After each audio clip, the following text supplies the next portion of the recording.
turned up in their droves for a special auction of more than 1,000 store cattle at the Maitland Saleyards. Good rain means that most of the farmers have a lot of feed on their properties and are looking to stock up. As a result, in many areas, store cattle are in short supply. Today, top prices were paid for the cattle on offer. Cows and calves fetched up to $6.50, while bullocks brought from $5.20 to $5.60. One of the best outings of store cattle we've had at Maitland Saleyards for many years. And I'm very pleased that a lot of buyers have turned up here from all over the countryside, all over the Hunter Valley and other parts of the state to buy these cattle. 94-year-old George McDonald is a regular sight at cattle auctions in the Maitland area. He was in fine form today as he perused the stock on offer. George says age is certainly no barrier to putting in a bid. I'm looking for with a bit of age and a bit of condition. Yeah. How many do you think you might buy? I might buy 20. Yeah. Do you do your own bidding? Oh yes, I don't trust these other fellows a bit. You don't? Why not? Do you No, I do it myself.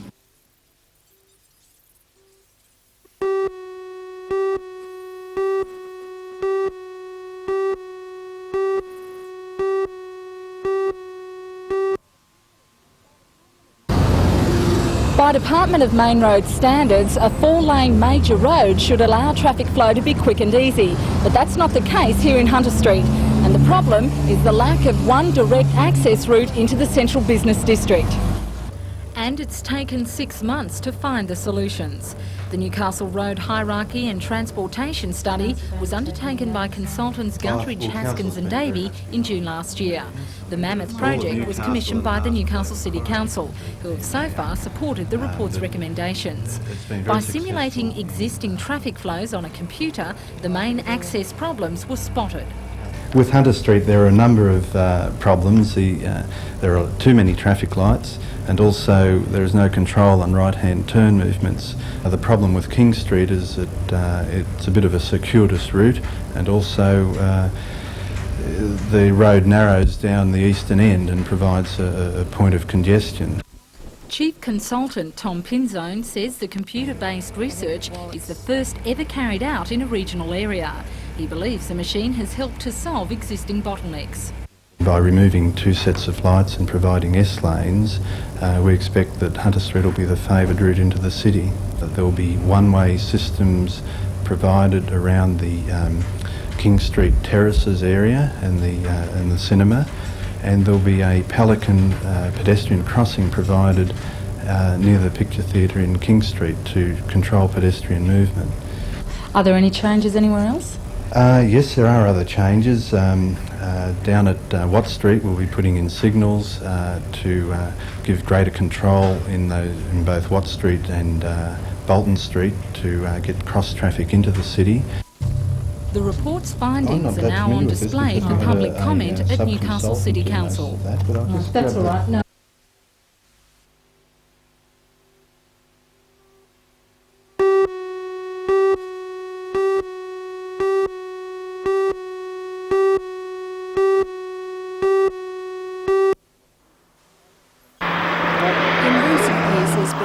Concern about the state of Lake Macquarie.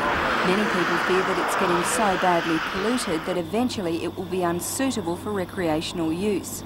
Pollutants from time to time have killed fish in Cockle Creek, while excess nutrients are causing annoying levels of weed growth in many areas of the lake. The Department of Planning and Environment believes that the situation just can't go on. The Hunter District Water Board has been directed by the State Pollution Control Commission to reduce phosphorus in the effluent discharge from the Edgeworth and Toronto sewage treatment works by 80%. The Commission has issued the board a notice under the Clean Waters Act and has given it until January 1 next year to comply. The Commission has also directed Lake Macquarie Council to close its Turalba septic effluent depot and to discharge septic wastes to sewer. It's been given the same curfew. Environment Minister Bob Carr says he believes this will help alleviate some of the short-term problems in Cockle Creek and in northern Lake Macquarie. But the government is intent on developing a long-term sewage strategy to protect the lake into the next century.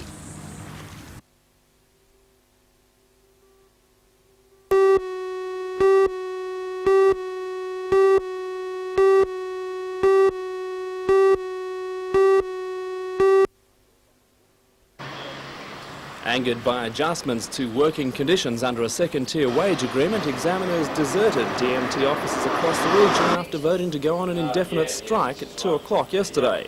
The matter went to an arbitration hearing this afternoon, and members of the Australian Transport Officers Federation are satisfied that the issue will be resolved early. Union spokesman Bob Hull says the recommendation will be put to the examiners to return to work for their first shift on Monday, and he says it's almost certain examiners will support the recommendation.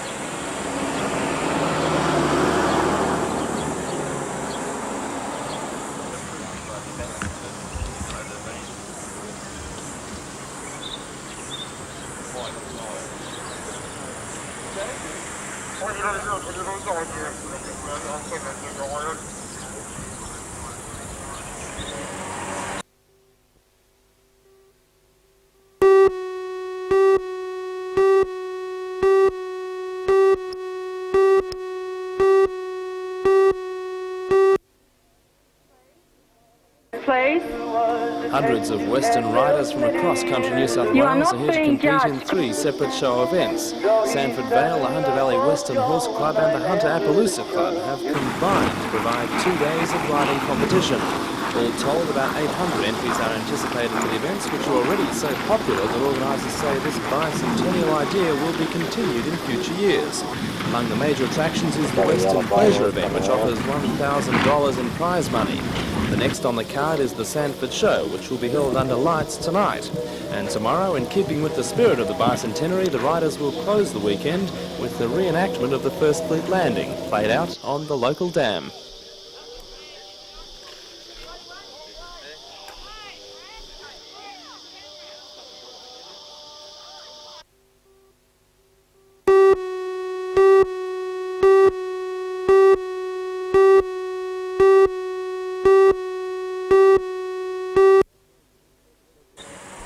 Detectives were called to this residential block in Mayfield after the discovery of a body by a neighbour during an early morning walk.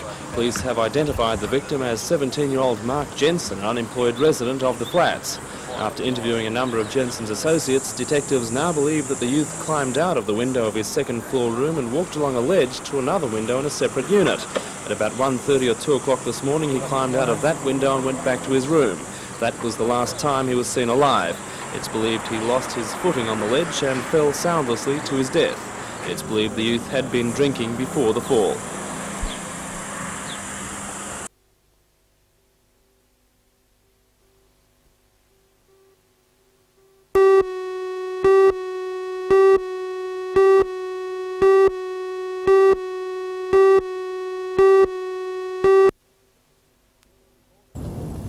Before this afternoon's storms, the Belmont course was a picture.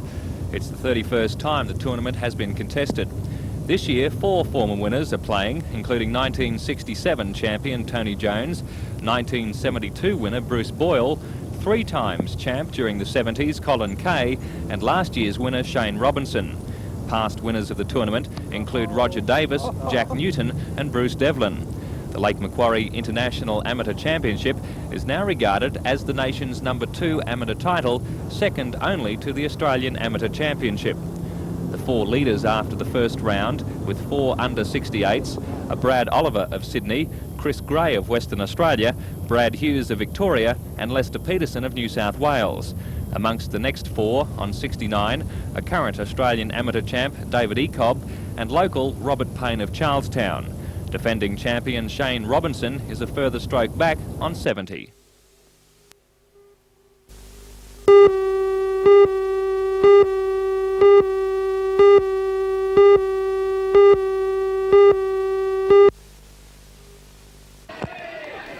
The boys, aged from 12 to 16, come from all over New South Wales, also taking part at 2 of Queensland's top young players who were especially invited. The Live-In camp is being held at the University of Newcastle. It started on Thursday and runs through until Tuesday. Many well-known names have been making themselves available at the camp to pass on their knowledge of the game, including Johnny Raper, Keith Holman, Larry Corowa and New South Wales Development Officer Paul Broughton. One of the nation's top Aboriginal footballers, Jeff Hardy, Willarwarra, is a favourite with the kids and makes himself available every year to pass on his expertise. Many kids are very naturally talented, but never get a chance out in the bush, and they just, go to little schools and they just never progress. Like kids in the city get chances at playing in rep teams and stuff like that. While the rain this afternoon would have dampened most sportsmen's spirits, it had the opposite effect on the boys who trained through the periodic downpours. The top 3 youngsters at the camp will be selected to attend the New South Wales Talented Players Camp to be held in Sydney early next year.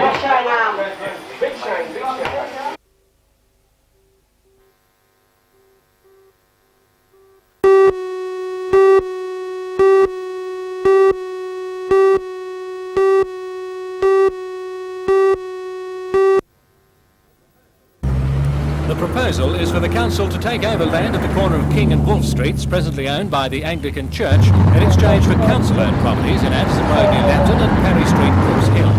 The church land was independently valued at between $210,000 and $300,000. At the time, in September, Independent Alderman John Tate, supported by Alderman Bell, said this greatly undervalued the council's exchange properties. The Independent said the council was acting with undue haste and they called for an inquiry. That official investigation has now been completed, with the Minister, Janice Crozio, saying the land exchange is entirely a matter for the council to decide. However, today, Alderman Bell said he would expect a further report to be forwarded to council by the town clerk before negotiations with the church, frozen since September, could continue. My concern is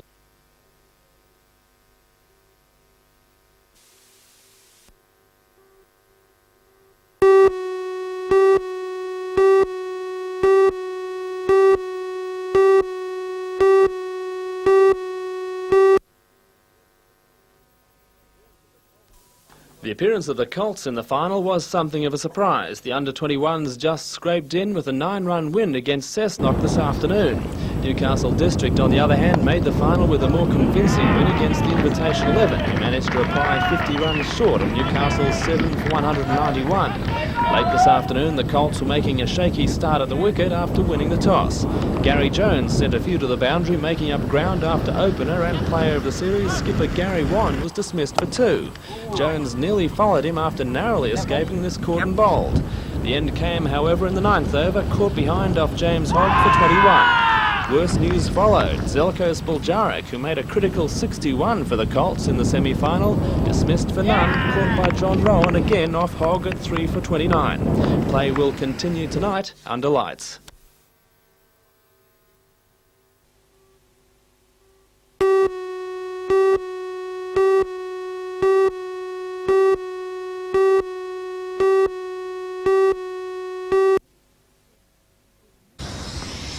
With a membership of 1,300, West is already one of Newcastle's popular clubs. News of a proposed expansion caused some heated public protest last year when the Sportsman Arms Hotel next door was knocked down to make room for extensions. With the development application before the Newcastle City Council, management hopes to begin work by March. Existing club facilities will be upgraded to include 2 a la carte restaurants, a coffee shop, cocktail bars and 3 new function rooms. As Bicentennial project, the Newcastle Hunters Sporting Hall of Fame, featuring a billion local school members. Providing 50 additional jobs, the showpiece of the development will be a $3.5 million motel, complete with 50 rooms and a 3.5-star rating. But there may be a slight delay before construction can begin. The motel is on a bit of a hiccup through mine subsidence, but I don't see that problem being long lasting, and the engineers are working on it at the moment, and I think they'll overcome that in the next 1 or 2 days. Well, what standard of accommodation? The development includes a 2-level car park with 300 spaces to replace the existing facility located opposite the club. According to West Secretary-Manager Bob Ferris, the $11 million complex should be completed by mid-next year and will rate West among the state's top registered clubs. Well, it'll mean a lot for Newcastle because it'll assist Newcastle in the tourist map. You know, the tourists coming to Newcastle look for different entertainment, different places to eat, and I think the club here can really look after that market at the same time offering their own members better and larger and more modern facilities.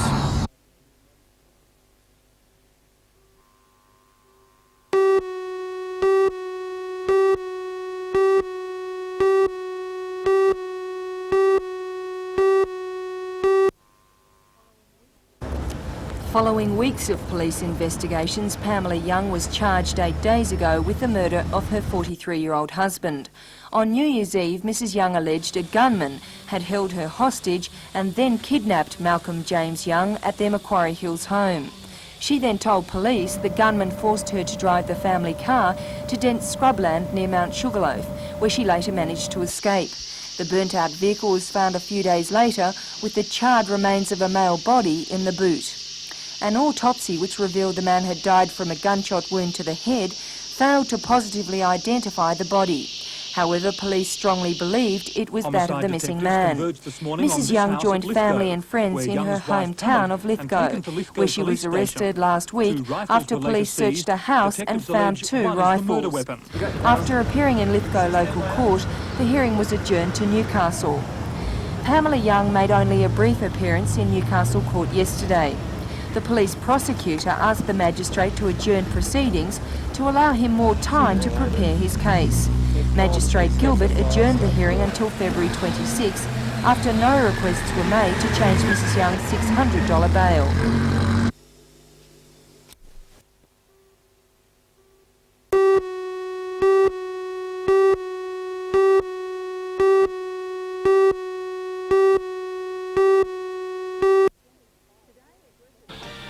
Today, a group of concerned environmentalists set out on foot to explore the potentials and problems of the Glenrock recreation area.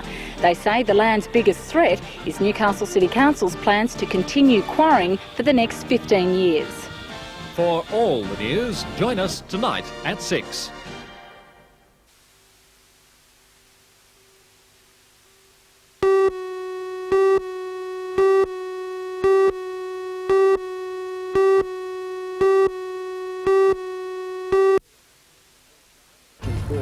Defence Science and Personnel Minister Ros Kelly has predicted big improvements in Defence Force housing and pay during an inspection of RAAF base Williamtown today. The Minister included on her agenda private talks with service personnel and spouses. For all the news, join us tonight at 6.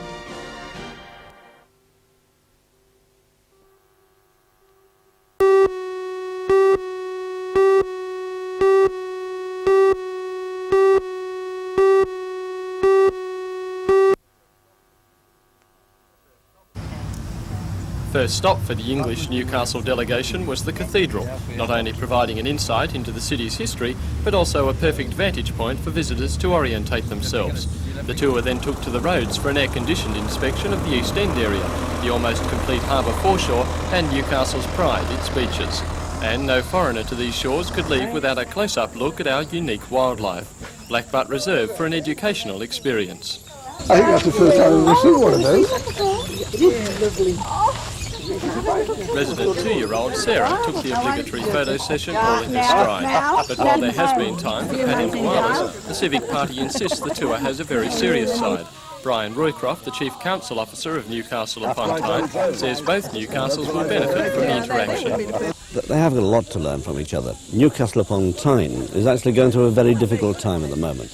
We're just like you, we've got very similar industries, big coal industry at one time, big shipbuilding industry, steelworks and things like that, but we're having a very difficult time in the recession. I think we want to come and learn from you and find out what you're doing to face up to the economic recession. The major event of the day was a bicentennial lunch at the Park Royal. Present were Newcastle's Lord Mayor, Lake Macquarie's Mayor, the Lord Mayor of Newcastle upon Tyne, Jim Allen, and the Lord Mayor of Portsmouth, Jim Lodge. A 5-member delegation from Portsmouth will be joining the Newcastle upon Tyne tour for the rest of the week. I'd like to...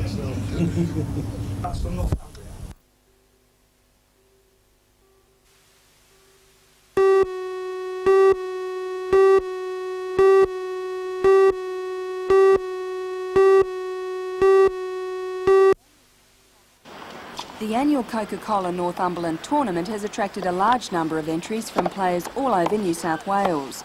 28 events are being played over 3 days with a total of 500 matches. Events range from the open singles and doubles to junior and veteran events. Unfortunately, 2 of Newcastle's biggest names in tennis, Rachel McQuillan and Peter Doohan, are not playing. Rachel is playing for Australia in the Brinker-Connolly Cup in Melbourne, while Peter is playing in England. Nevertheless, there are some top players here for the tournament. These include Brian and Keith Williams, who are seeded number 2 in the doubles, and Jane Taylor, who's seeded number 2 in the women's. The reigning Open Singles champions, Newell Smith from Manly and Shannon Peters from Ryde, are both back to defend their titles. The Open Singles finals will be played tomorrow afternoon, with the ladies' final at 3:30 p.m, followed by the men's final.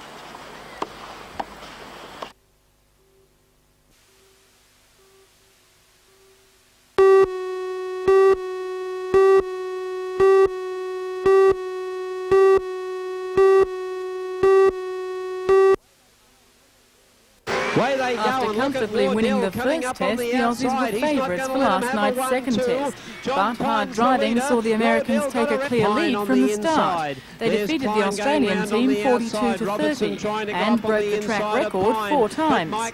In other events, Lloyd Thorley won the final of the Driver to America series, and Roy Urquhart earned himself 2 tickets to the USA for his efforts. And in the solo sweepstakes, the final was taken out by David Hamnett of Taree.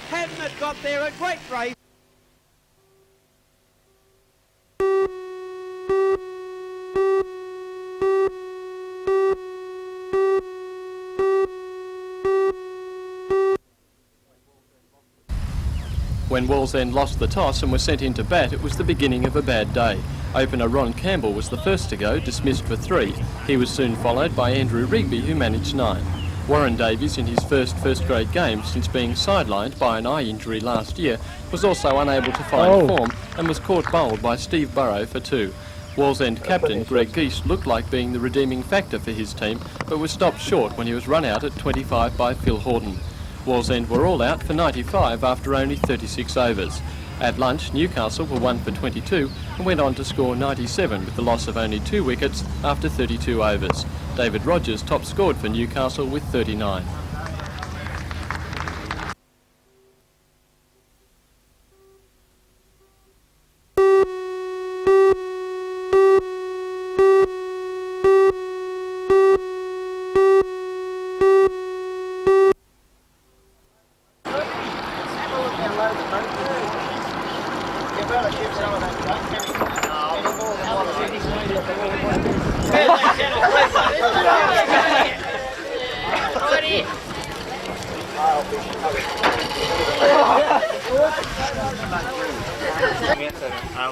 I keep out from below him.